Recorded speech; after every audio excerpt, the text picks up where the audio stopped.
So hello everyone and welcome back to my channel. लेकर हाजिर हूँ आप सभी के लिए एक और नया और इंटरेस्टिंग थाई ड्रामा जिसका नाम है when snail falls in love. तो कहानी की शुरुआत होती है एक एंटिक म्यूजियम को दिखाते हुए, जहाँ अचानक से एक चोरी हुआ नागा पर्ल एंटिक पीस वापस आ गया था। तो यहीं पर हमारी कहानी का main lead special crime unit captain प्राश एक मिशन को अंजाम देने आया था और यहीं पर कहानी की फीमेल लीड वीटा भी आई हुई थी, जो पुलिस एकेडमी पास आउट थी और अभी अभी इसका selection special crime unit team में हुआ है। तो दोनों म्यूजियम में आने के लिए सिक्योरिटी लाइन में लगते हैं, जहाँ पर वीटा को प्राश को देखकर डाउट हो जाता है क्योंकि वो काफी इधर उधर देख रहा था और अपने साथ लाए बैग को काफी संभाल रहा था। अब वीटा एक बहुत ही एक्सपर्ट क्रिमिनल और साइकोलॉजिकल एनालिस्ट थी, इसीलिए अब उसे पूरा यकीन था कि प्राश यहाँ पर कुछ तो गड़बड़ करने आया है, इसीलिए वो उसे पहले तो दूर से फॉलो करती है। प्राश को भी डाउट हो जाता है कि कोई तो उसे देख रहा है, तो वीटा पीछे से उसके करीब चली आती है उसके बैग को टच करने, पर प्राश पहले ही बैग हटा देता है, इससे वीटा का हाथ पहले उसके पैर पर, जिन्हें हटाने पर प्राश के चेस्ट पर पड़ता है। तो वीटा उसे सॉरी कहकर निकल जाती है और सिक्योरिटी को प्राश के बारे में बताने जाती है, जो प्राश नोटिस कर लेता है। तो वीटा भाग कर वॉशरूम जाती है, वहीं प्राश उस नागा जेम के पास अपना बैग रख देता है जिसमें टाइमर लगा हुआ था। तो वीटा वॉशरूम के सिक्योरिटी सिस्टम से सिक्योरिटी को इन्फॉर्म करती है कि म्यूजियम के अंदर ब्लैक कपड़े और ब्लैक हैट पहना हुआ आदमी उसे डेंजरस लग रहा है, जो अपने साथ एक बैग भी लेकर घूम रहा है, इसमें हथियार भी हो सकते हैं।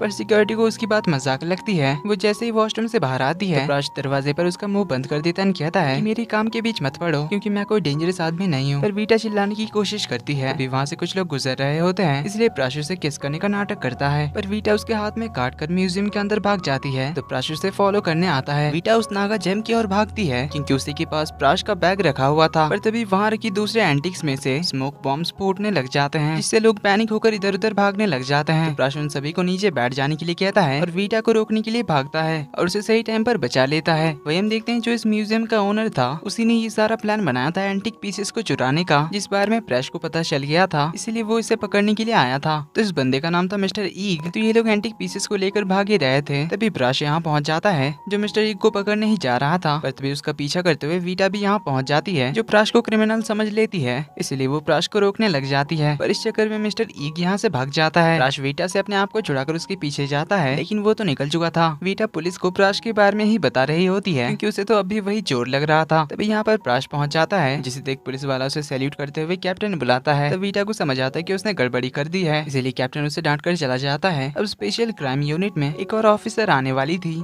जिस लिस्ट में वीटा का भी नाम था, जो कैप्टन देखता है, पर उसकी फिजिकल परफॉर्मेंस बस 50% थी, इसीलिए कैप्टन उस पर ध्यान नहीं देता। इधर Vita special crime unit join करने के लिए उनके ऑफिस पहुंच जाती है, जहाँ वीटा को दूसरे ऑफिसर्स काम समझा ही रहे थे। तभी बाहर उन्हें एक धमाके की आवाज सुनाई देती है। तो इनकी टीम में टाइगर गैंग के एक मेंबर को अरेस्ट किया था, इसीलिए इन सबको लगा कि टाइगर गैंग उसे छुड़ाने के लिए आए हैं। तो सभी भागकर नीचे आते हैं, जहां वो टाइगर गैंग का मेंबर पुलिस को चकमा देकर भाग रहा था, पर एक और नई ऑफिसर मिंग उसे पछाड़ के रख देती है। पर वीटा उस टाइगर गैंग के मेंबर को एनालाइज करती है, तो उसके एक्सप्रेशन से वो समझ जाती है कि यहाँ पर तो कुछ और ही खिचड़ी पक रही है, इसीलिए वो सभी जल्दी से अपने ऑफिस में आ जाते हैं, जहाँ पर टाइगर गैंग का बॉस और उसके दूसरे साथी उसके गैंग के खिलाफ जो सारे एविडेंस यहाँ पर थे उन सबको चुराने के लिए आए थे। उनका प्लान यही था कि टाइगर गैंग का जो मेंबर अरेस्ट हुआ था वो पुलिस का ध्यान भटकाएगा और इनके ऑफिस के पास वाले बिल्डिंग से टाइगर गैंग वाले इनके ऑफिस में एंट्री मारेंगे और सबूत लेकर निकल जाएंगे। पर वीटा उस गैंग मेंबर के एक्सप्रेशन और इशारों से समझ गई थी उनके ऑफिस में कुछ तो गड़बड़ होने वाली है। तो इस तरह से सारे टाइगर गैंग वालों को अरेस्ट कर लिया जाता है। अब वीटा की एनालाइजिंग स्किल से सारे ऑफिसर्स इंप्रेस हो गए थे। तभी यहाँ पर चीफ आते हैं, जो कहते हैं कि कैप्टन ने तो बस एक ही ऑफिसर को रिक्रूट करने के लिए कहा था। तो चीफ मिंग और वीटा की एकेडमी परफॉर्मेंस को चेक करते हैं, इसमें मिंग का फिजिकल परफॉर्मेंस और क्रिटिकल थिंकिंग दोनों ही सही था, वही वीटा का फिजिकल परफॉर्मेंस बस 50% था, इसलिए चीफ उसे दूसरे डिपार्टमेंट में शिफ्ट करने की बात करते हैं। तो वीटा उनसे रिक्वेस्ट करती है कि वो एक बार कैप्टन से इस बारे में बात करेगी। वीटा की क्रिटिकल थिंकिंग और एनालाइजिंग स्किल से चीफ को भी लगा कि वीटा को एक चांस मिलना चाहिए, इसीलिए वो उसे स्पेशल क्राइम यूनिट में ही रखने के लिए मान जाते हैं। दूसरे ऑफिसर्स उसे बताते हैं कि सिर्फ क्रिटिकल थिंकिंग से तुम इस टीम में नहीं टिक पाओगी, क्योंकि हमारे कैप्टन कुछ ज्यादा ही स्ट्रिक्ट है फिजिकल परफॉर्मेंस को लेकर, क्योंकि हमें बहुत सारे मिशन में जाना पड़ता है जहाँ हमें कई तरह की फाइटिंग से गुजरना पड़ता है, इसलिए तुम्हें अपना फिजिकल परफॉर्मेंस बढ़ाना पड़ेगा। अगली सुबह वीटा मिंग के साथ जॉगिंग करने के लिए जाती है, जहाँ पर एक लड़की को मारने के लिए एक ट्रैप का यूज किया गया था ताकि ये एक एक्सीडेंटल मौत लगे। अब वीटा और मिंग उस लड़की को बचा लेते हैं। अब इस जगह को अच्छे से एनालाइज करने के बाद और उस लड़की के बैकग्राउंड को जानने के बाद वीटा समझ जाती है कि किलर कौन होगा। वहीं कैप्टन को भी इस जगह का फोटोज वगैरह भेज दिया जाता है, जहाँ वीटा भी सेम कैप्टन की तरह ही एनालाइज करता है और वो भी उस कल्प्रिट का पता लगा लेता है। तो सब लोग एक बिल्डिंग में पहुंच जाते हैं उस कल्प्रिट को पकड़ने के लिए, जहाँ पर टीम लीडर वीटा को बाहर ही रुका देता है क्योंकि फाइटिंग उसे आती नहीं थी। वो कल्प्रिट तो वीटा को ही पकड़ कर टेरेस पर ले जाता है, जहाँ उसके गले पर वो चाकू रख देता है, लेकिन कैप्टन उस कल्प्रिट को मारकर उसे बचा लेता है। कैप्टन ऑफिशियली मिंग को अपने टीम में अपॉइंट करता है, इससे वीटा तो कैप्टन के पीछे ही पड़ जाती है, क्योंकि वो भी सिलेक्ट हुई थी इस पोस्ट के लिए। तो वीटा जब उसका पीछा ही नहीं छोड़ रही थी, इसलिए कैप्टन उसकी एबिलिटी प्रूव करने के लिए उसे 3 महीने के प्रोबेशन पीरियड का टाइम देता है। इससे वीटा तो फुल कॉन्फिडेंस के साथ कहती है कि वो अपने फिजिकल एबिलिटीज को प्रूव करके रहेगी। इसके बाद एक बच्ची की किडनैपिंग का केस आता है। इसकी इन्फॉर्मेशन निकालते हुए इन्हें पता चलता है कि उस लड़की की मां ने लॉटरी जीतने के लिए नागा गॉड को अपनी बेटी का सैक्रिफाइस किया था। तो उस लड़की के घर में इन्वेस्टिगेशन करने के लिए ये लोग जाने वाले थे, जहाँ वीटा भी जाना चाहती थी, पर कैप्टन उसे मना कर देता है, क्योंकि अगर वहाँ किसी ने अटैक किया तो वीटा अपने आप को ही बचा नहीं पाएगी। लेकिन वीटा कहती कि मैं अपने आप को प्रोटेक्ट कर लूंगी। तो कैप्टन उसे एक जैकेट पहना देता है और एक मार्कर से उस पर अटैक करके उसे बचने के लिए कहता है, जिसमें वीटा फेल हो जाती है। इसलिए कैप्टन उसे स्ट्रिक्टली मना करते हैं यहाँ से बाहर जाने के लिए, और वो अपनी टीम के साथ उस लड़की के घर में पहुंच जाता है, जहाँ उस लड़की की माँ ने तो सारे सबूत ऑलरेडी मिटा दिए थे। इसलिए कैप्टन और उसकी टीम को यहाँ पर कुछ नहीं मिलता, और कैप्टन उस लड़की की माँ से सच्चाई उगलवा लेता है कि वो नागा गॉड की पूजा करने के लिए जंगल के पास एक मंदिर गई थी, जहाँ हम देखते हैं कि उस मंदिर के पीछे बहुत सारी लड़कियों को बंद करके रखा गया था, और बेसिकली नागा गॉड को सैक्रिफाइस के नाम पर ह्यूमन ट्रैफिकिंग चल रही थी, और लूगर नाम का गैंग इस रैकेट को चला रहा था। अब कैप्टन अपनी टीम के साथ जंगल पहुंच जाता है, पर उन गैंग वालों ने अपनी जगह बदल ली थी, इसलिए वहाँ पर भी उन्हें कुछ भी नहीं मिलता। इधर वीटा ऑफिस में बैठकर ही इस केस की इन्वेस्टिगेशन कर रही थी और इस केस के क्लूज को जोड़ रही थी। तो बाहर जाकर इस केस के बारे में छानबीन करने के लिए वो अपने भाई वासु को लगा देती है, जो उसे काफी सारे इन्फॉर्मेशन देता है। वीटा आगे की इन्वेस्टिगेशन करने के लिए बाहर जा ही रही थी, तभी उसका शुक्रिया अदा करने के लिए मिस्टर सेन पहुंच जाता है, जिसकी बहन की जान बचाई थी वीटा और उसकी टीम ने। पर ये सेन थोड़ा ज्यादा ही फ्लर्टी टाइप का था, जो आते ही वीटा पे लाइन मारने लग जाता है और उसके सामने खुद की ही तारीफ करने लग जाता है, पर वीटा उसे कोई भाव ही नहीं देती। थोड़ी देर में कैप्टन एंड टीम ऑफिस वापस आते हैं, तो वीटा घर जाने के लिए निकल जाती है, क्योंकि ऑफिस में तो उसे कोई काम ही नहीं दिया गया था। इधर कैप्टन उस लापता लड़की के घर के बाहर की सीसीटीवी फुटेज का कॉपी मंगा लेता है, जिसमें वो एक सॉसेज कंपनी की वैन देखता है, जिस पर उसे डाउट होता है, तो उस बारे में पता करता है। इधर वीटा ने भी अपने भाई से कहकर उस जगह का सीसीटीवी मंगा लिया था, और सेम उसे भी वही डाउट होता है उस वैन पर, जिसके बारे में पता करके वो अच्छे से उस फुटेज को चेक करती है, तो उसे फुटेज में एक लड़की दिखाई देती है, इसीलिए वो इस बारे में बताने के लिए कैप्टन के पास ऑफिस आती है। पर तब तक कैप्टन निकल चुका था उस सॉसेज फैक्ट्री को ढूंढने के लिए। तो वो उस फैक्ट्री के बाहर से नजर रखता है, जहाँ अंदर तो बहुत सारे क्रिमिनल्स थे, और उनमें से एक म्यूजियम वाला मिस्टर एक भी था। अब यहाँ पर छुपते हुए वीटा भी पहुंच गई थी। अब वीटा के चक्कर में वो गुंडे इन्हें देख लेते हैं, जिस वजह से गुंडों के साथ कैप्टन की फाइट हो जाती है, जिस दौरान वो गुंडे उसे ब्लैक लायन कहकर बुलाते हैं। वहीं उसके कंधे पर एक अजीब से चोट का निशान होता है। अब कैप्टन उन सब की धुलाई करके वीटा को लेकर बाहर चला आता है। अब वीटा बहुत ही ज्यादा क्यूरियस लड़की थी,